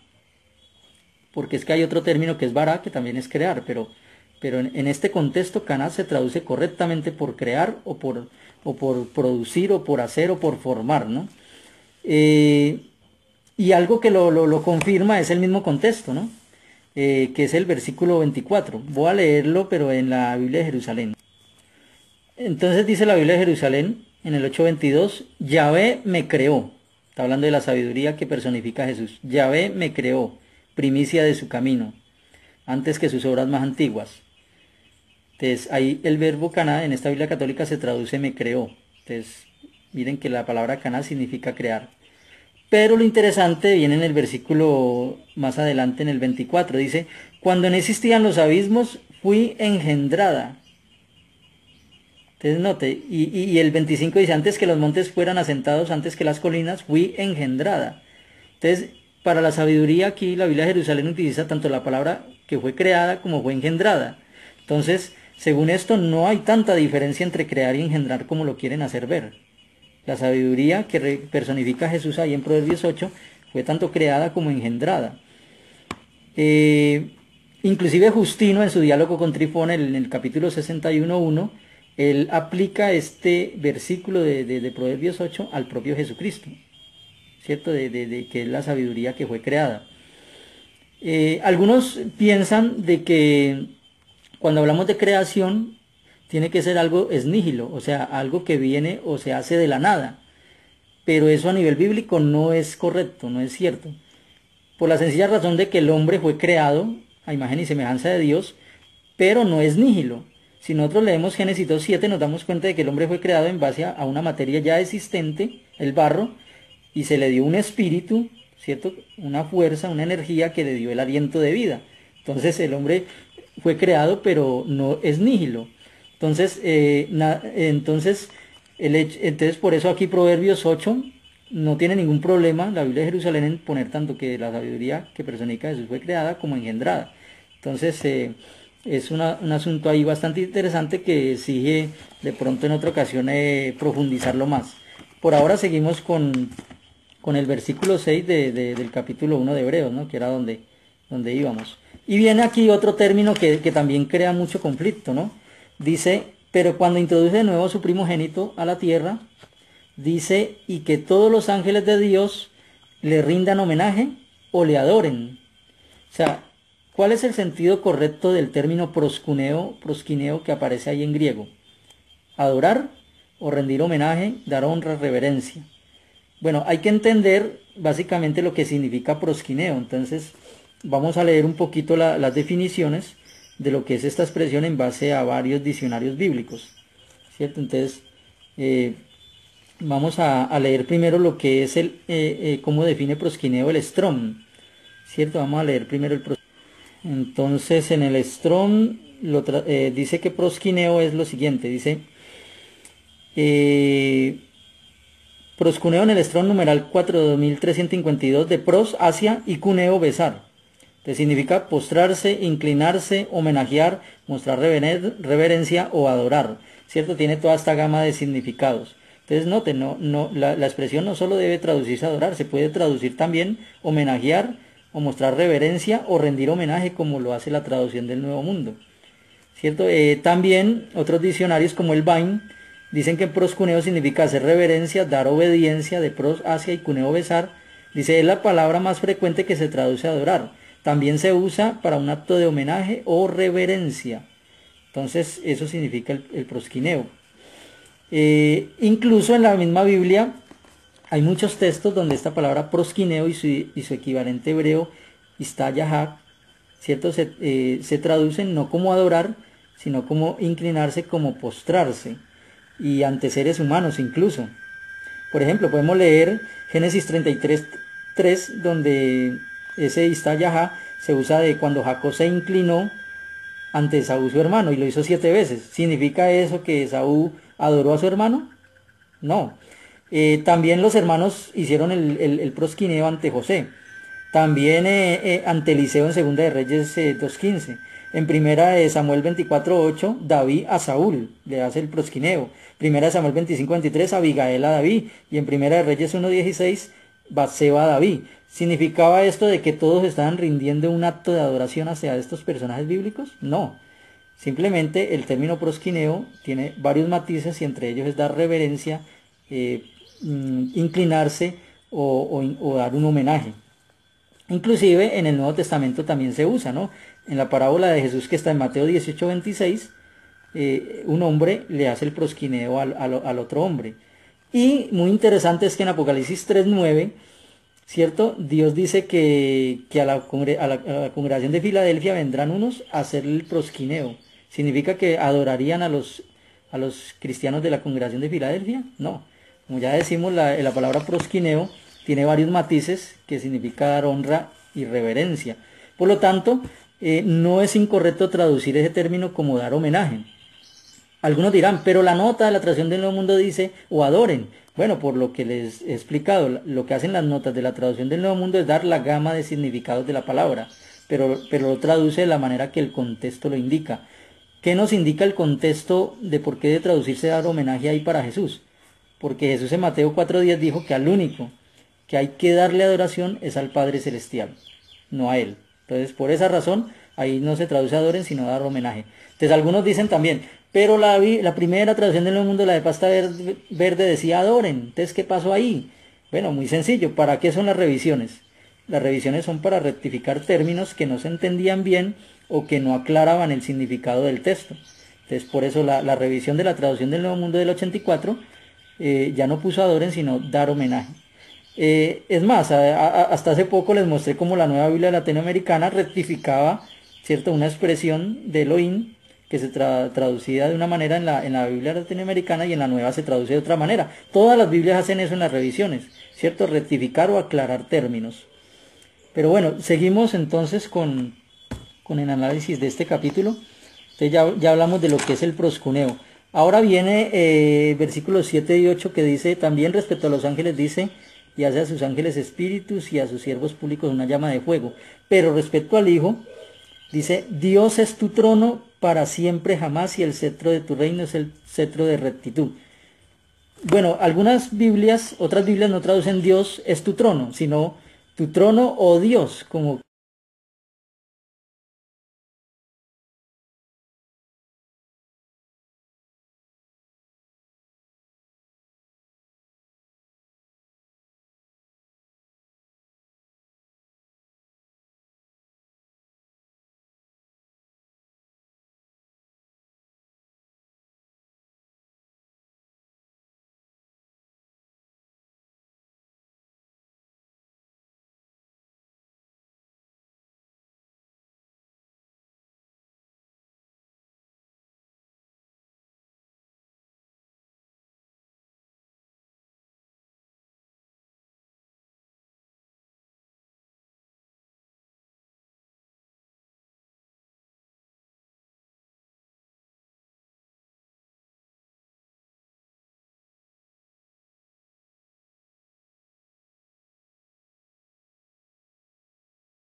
Bien, me vi obligado a hacer una segunda parte ya que se dañó el final del anterior video. Entonces ahora hay que explicar, ¿cierto?, la parte final del capítulo 1 de Hebreos. Estábamos hablando en Hebreos 1:6 de lo que es el término prosquineo, si debe ser traducido adoración o debe ser traducido de otra manera, ¿no? Como por ejemplo rendir homenaje, reverencia, dar honra. Es muy importante conocer aquí lo que han opinado los concilios sobre este término. Primero voy a mencionar el dato, o más bien el comentario que hizo Anastasio, un obispo de Teópolis en el año 609, ¿no? Él hace la distinción entre prosquinesis y latreia, cierto que se usó tanto en esa época de la iconoclastia, que fue la época de la destrucción de las imágenes.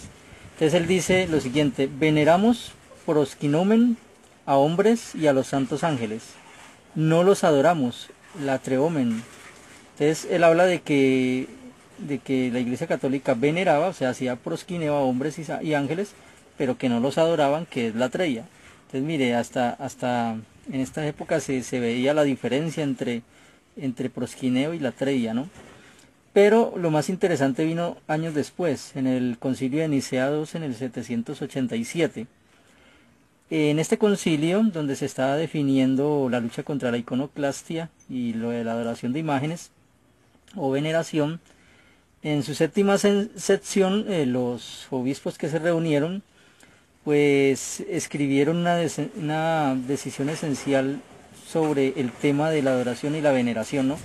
Ellos hablaban de una real adoración suprema, veneración prestada a un ser, ¿no? En este caso a Dios, o sea, que es el único que se le debe brindar esa real adoración suprema y veneración completa. Entonces eso es lo que ellos definían por latreia. Y declararon enfáticamente que esa clase de veneración o adoración solo se le debería dar a Dios. Bueno, entonces en el concilio dice que se hizo una clara diferencia entre respeto, entre la honorable reverencia, que es prosquinesis, que puede ser brindada a cualquier persona, ¿cierto? Emperador, patriarca, inclusive ángeles. Y dice que a fortiori puede y debe brindarse tal reverencia, prosquineo, a los santos que reinan con Dios. Eso se dijo en ese concilio. Dice: las palabras prosquinesis, como distinta de latreia, se convirtieron en las palabras técnicas para un honor inferior. Prosquinesis corresponde con el uso cristiano latín de veneración y reverencia. Entonces este concilio hizo muy clara una diferencia entre que el único que se le rendía a latreia, adoración total, era Dios, pero que prosquinesis se podía brindarle a seres humanos, como emperadores, como inclusive los santos del reino de Dios. Entonces, ¿cómo es posible de que tanto este concilio como obispos tipo Anastasio digan que prosquinesis es un tipo de adoración inferior, como una veneración o una honra? ¿Y cómo es posible entonces que nos ataquen por traducir prosquineo en Hebreos 1:6 como dar homenaje? Si eso es lo que significa el término en su base, ¿no? Y eso es lo que este concilio y este personaje definieron. Entonces ahí hay mucho para pensar. Pero ya pasando ¿cierto? A los siguientes versículos de Hebreos, que son del 8 al 10, o del 8 al 9 mejor, nos encontramos con un asunto muy interesante. Y es que las Biblias, la traducción del Nuevo Mundo, por ejemplo, traduce esa expresión que es tan polémica: Dios es tu trono. Mientras que otras traducciones, como católicas y protestantes, muchas de ellas traducen tu trono, oh Dios, como queriendo indicar que Jesús es Dios, ¿no? Que tu trono, oh Dios, hablando de Jesús. La pregunta ahí es: ¿cuál de las dos maneras de traducir es la correcta? Porque cuando se traduce Dios es tu trono, se está traduciendo con una cláusula nominativa. Eso significa o indica que ahí el Padre, ¿cierto?, es la fuente de la autoridad, no Jesús. pero cuando se traduce tu trono, oh Dios, se está traduciendo en una cláusula en vocativo, que significa gramaticalmente que alguien es abordado directamente, o sea que en ese caso, oh Dios, se le estaría aplicando a Jesucristo. Entonces la pregunta es, ¿cuál de las dos maneras de traducir es la correcta? ¿En vocativo o en indicativo? Bueno, la verdad los eruditos no han podido definir totalmente cuál de las dos maneras es la correcta. Y es más, muchos eruditos dicen que las dos maneras son correctas. Por ejemplo, un erudito que es A.T. Robertson, ¿cierto? Es un erudito en gramática griega. En su libro New World Pictures, él dijo lo siguiente. Él dijo de que, perdón, aquí se me perdió la nota. Él dijo lo siguiente. Sí, él mencionó entonces. Él afirmó que es posible que Joteos, literalmente el Dios, sea un vocativo o un nominativo. Ambas opciones son posibles, dijo él. O lo que es lo mismo, que solo por la gramática nadie podría asegurar cuál de las dos interpretaciones es la correcta. Dice, ambas traducciones serían aceptables. Entonces, esto lo dijo este erudito, ¿no? Que ambas, tanto en vocativo como en indicativo, podrían ser aceptables. Otro erudito, ¿cierto? En este caso uno presbiteriano, autor de la Biblia conocida como A Literal Translation of the Bible, Robert Young se llama él, y de una concordancia analítica de la Biblia. Él escribió en su comentario sobre Hebreos 1.8 lo siguiente. Este es un caso claro en el que Cristo es llamado Dios, pero como en el versículo 9 habla de Dios como su Dios, no podemos recalcar que aquí se aprueba la divinidad del Salvador. Además, puede ser perfectamente traducida, Dios es tu trono, o sea, nuevamente el mismo asunto, ¿no? O sea, puede ser traducido este texto tanto de manera vocativa como indicativa. Entonces, eso nos lleva a concluir de que la traducción del Nuevo Mundo tampoco se equivoca al traducirlo Dios es tu trono. Pero sería importante analizar aquí un detalle que nos puede indicar cuál es la manera más correcta de traducir. Y es que aquí Pablo hace una cita del Salmo 45, ¿cierto? 45:6. Es una canción de bodas, ¿cierto? Una oda nupcial, un epitalamio, para un rey davídico, en este caso sería Salomón. Como se aplica ese texto, si se traduce tu trono, oh Dios, ¿cierto? En el Salmo 45, entonces estaría indicando que Salomón es Dios, ¿cierto? Porque era el que ocupaba el trono davídico en ese momento y era quien se dirigía a la canción. Entonces, si notan el riesgo de traducir tu trono, oh Dios, sería concluir que Salomón era Dios. Podría hacerlo en algún sentido, ¿no? Como un alegórico equivalente, pues él representaba al pueblo ante Dios y como rey, como poderoso y fuerte, podría aplicársele ese término. Pero sería mucho mejor traducirlo como lo hace la traducción del Nuevo Mundo, ¿no? Dios es tu trono. Y eso concuerda con lo que dicen muchos textos, ¿no? De que el rey davídico, los reyes de Israel se sentaban sobre el trono de Jehová. No literalmente, ¿no? Sino simbólicamente en la nación de Israel. Entonces eso concordaría mucho con la forma en que la traducción del Nuevo Mundo traduce este texto. Bien, pero es en el versículo 9 donde se confirma que la traducción del Nuevo Mundo hace una traducción correcta. Y es más, es en el versículo 9 donde la Trinidad recibe la estocada final, en este capítulo 1 de Hebreos. Porque dice, amaste la justicia y odiaste el desafuero. Por eso Dios, tu Dios, ¿cierto? Hablando de Jesucristo dice Dios, tu Dios te ungió con el aceite de alborozo más que a tus socios. Entonces, esa primera parte nos dice que Jesucristo tiene un Dios sobre él. Entonces, si Jesucristo fuera parte de una deidad única, no se podría decir que tiene un Dios sobre él. Porque la doctrina de la Trinidad, como ya habíamos explicado, habla de tres personas, tres hipóstasis, pero que las tres son un único y un solo Dios. No dos dioses ni tres dioses, sino un solo Dios. Y aquí está hablando de que si tradujéramos el versículo 8 de que Jesús es Dios y dijéramos después que ese Dios tiene un Dios, entonces estaríamos hablando de dos dioses.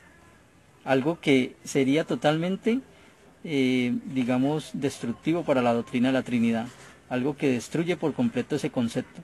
Entonces, vemos como cualquiera de las dos maneras, en vocativo o en indicativo, que se traduzca el versículo 8, cualquiera de las dos maneras va en contra de la misma doctrina de la Trinidad. Pero también me pareció muy interesante, ¿cierto? Muy llamativo lo que dice el final del versículo 9, porque dice que Dios lo ungió, por eso Él es Cristo, porque es el ungido de Jehová, con el aceite de alborozo más que a tus socios, o sea, más que a sus compañeros, como dicen otras traducciones, se refiere a los ángeles, ¿no? Dios ungió a Jesús y lo ensalzó por encima de sus compañeros o socios, o sea, los ángeles.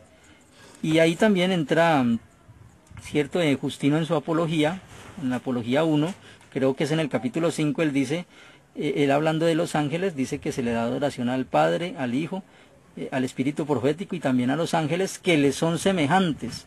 Entonces Justino habla de que los ángeles con respecto a Jesús le son semejantes. Entonces eso confirma, cierto, de que Jesús es compañero por ser hijo de Dios de estos ángeles que también son hijos de Dios según el libro de Job y según Génesis. Los ángeles también son hijos de Dios. Obviamente, entre todos estos hijos de Dios, todos estos espíritus que Dios creó, hay uno que sobresale por encima de los demás y es Jesucristo. Jesucristo es el único que es unigénito y primogénito. Pero Jesucristo, según todo lo que hemos visto en este capítulo 1, no es el mismo Dios, no es el mismo Jehová, ni hace parte de una trinidad misteriosa de una única sustancia como lo quieren hacer ver a veces los trinitarios. Es más, si Jesús fuera 100% divino en la tierra, cuando estuvo, que se dice que fue 100% divino, no se podría decir lo que dice el mismo capítulo 2 de Hebreos, ¿no? De que fue hecho un poco inferior a los ángeles. ¿Cómo podría una persona, cierto que es 100% divino, ser un poco inferior a los ángeles? Bueno, ahí está siempre la objeción de que en su naturaleza humana. Pero no importa, si Jesús era 100% divino, no se podría decir nunca de que fue hecho inferior a los ángeles.